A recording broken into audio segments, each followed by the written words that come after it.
हिंदी साहित्य में आदिकाल के बाद जो काल आया वह पूर्व मध्य काल था, यानी भक्ति काल। भक्ति काल का जो टाइम रहा था वो 1375 ईस्वी से लेके 1700 ईस्वी तक चला।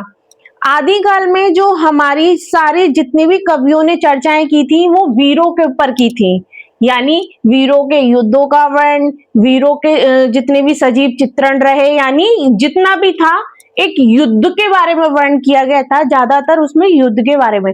तो जो इसमें एक क्वेश्चन ये भी बनता है कि वीर रस की जो काव्य धारा थी सबसे ज्यादा किस काल में रही, तो वो आदिकाल में रही।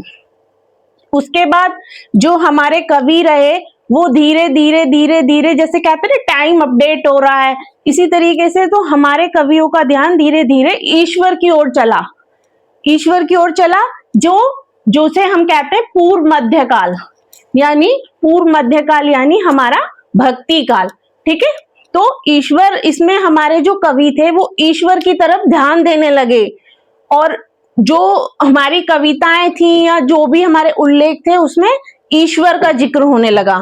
अब जो हमारा भक्ति काल था, इस काल को हिंदी साहित्य काल में स्वर्ण काल कहा गया। स्वर्ण काल यानी जो इस काल में स्वर्ण काल कहा गया।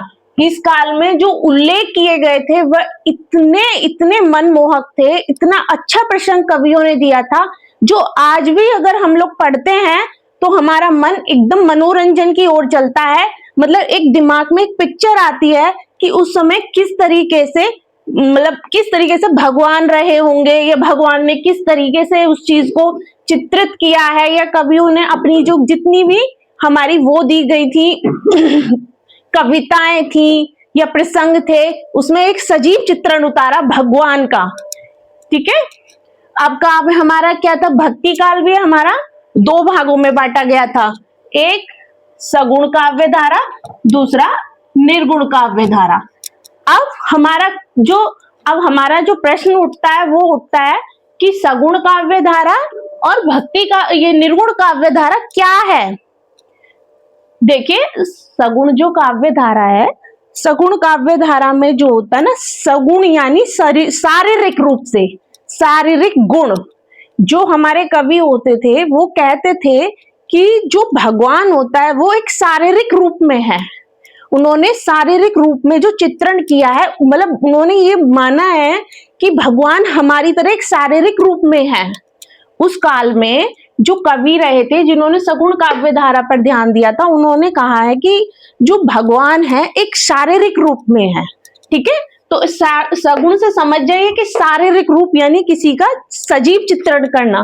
ठीक है, तो इस काल में भी, अच्छा ठीक है, हाँ, निर्गुण काव्य धारा। निर्गुण काव्य धारा में क्या था, निर्गुण काव्य धारा में जो हमारे संत कवि और सूफी जो हुआ करते थे, या जो भी कवि होते थे, वो कहते थे निर्गुण यानी ईश्वर जो होता है निराकार होता है, यानी ईश्वर निराकार है, उसका कोई आकार नहीं है। किसी भी वस्तु में ईश्वर हो सकता है, किसी भी चीज में, मतलब उनका मानना था कि हर चीज में ईश्वर है, हर चीज में ईश्वर है। ठीक है, तो उसको निर्गुण काव्य धारा कहा गया। अब सगुण काव्य धारा दो प्रकार में बांटी गई, रामाश्रयी शाखा और कृष्णाश्रयी शाखा। रामाश्रयी शाखा में भगवान श्री राम का चित्रण किया गया, जिसके लिए हमारे जो प्रतिनिधित्व रहे थे वो रहे थे तुलसीदास जी। गोस्वामी तुलसीदास जी ने भगवान श्री राम की जो रामचरितमानस लिखी थी, आज भी वह इतनी पढ़ी जाती है कि जितने भी टीवी सीरियल्स वगैरह आते हैं उनमें देखा है कि रामायण के ऊपर कितने सीरियल्स बनते हैं, हर एक प्रोड्यूसर अलग अलग तरीके से देता है।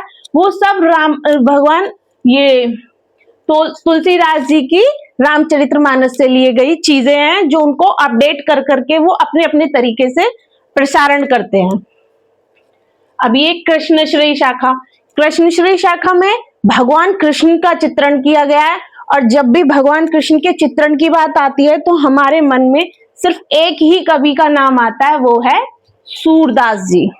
सूरदास जी ने जो भगवान कृष्ण का एक चित्रण किया है, उनके ऊपर जो उल्लेख किया, उनका जो प्रशंसा किया है, आज तक किसी कवि ने नहीं किया। इसलिए सूरदास जी को कृष्ण सही शाखा का प्रतिनिधित्व माना जाता है। ओके, अब बात आती है निर्गुण काव्य धारा। निर्गुण काव्य धारा को भी दो भागों में बांटा गया। पहला ज्ञानश्री शाखा, जो कि संत काव्य भी कहा जाता है। एक प्रेमाश्री शाखा, जिसको सूफी काव्य भी कहा जाता है। अब ज्ञानश्री शाखा में क्या था कि जो हमारे संत हुआ करते थे वो ये कहते थे कि भगवान जो है हर चीज में है, हर एक चीज में भगवान है। अगर हम मानेंगे तो भगवान हर जगह है। इसलिए सिर्फ वो क्या करते थे, वो उपदेश देने पर ज्यादा विश्वास किया करते थे। किसी का वरवली अपने मुंह से, मतलब कहते ना, किसी का वरवली बताना या उनका ज्यादा से ज्यादा प्रसंग उनका हमेशा उपदेशों में हुआ करता था। ठीक है, एक था, दूसरा था प्रेमाश्री शाखा। प्रेमाश्री शाखा जो सूफी काव्य भी कहलाया।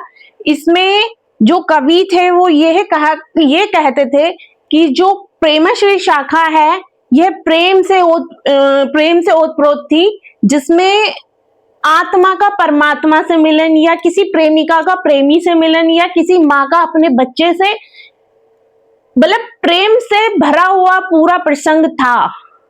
उनका सीधा फोकस ये था कि अगर कोई भी अपनी आत्मा से परमात्मा को चाहे तो वही सबसे बड़ा प्रेम है।